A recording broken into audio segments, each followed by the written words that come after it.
גלישה באינטרנט חושפת חברות ואנשים לאיומי סייבר מתוחכמים המיועדים לגנוב נתונים וכסף.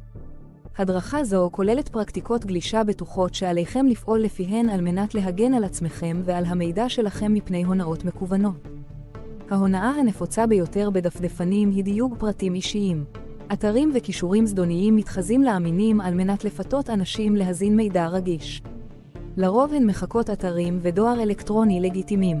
הקלידו כתובות אתרים ידנית במקום ללחוץ על קישורים. ודאו שהכתובת תואמת את האתר האמיתי ועמתו אישורי אבטחה לפני הזנת מידע. טקטיקת הונאה אינטרנטית נוספת היא הרחבות דפדפן זדוניות.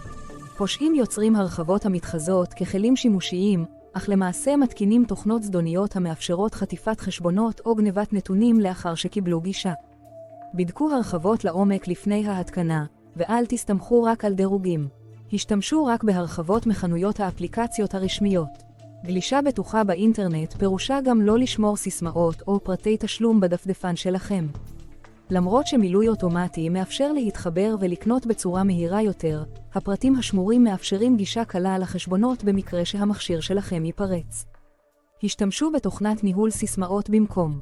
קנו תמיד באתרים מאובטחים ומהימנים באמצעות סיסמאות ייחודיות. אל תשאירו אמצעי תשלום שמורים באתרים. ודאו גם את זהות החנות מחוץ לפלטפורמה שלה לפני רכישות גדולות.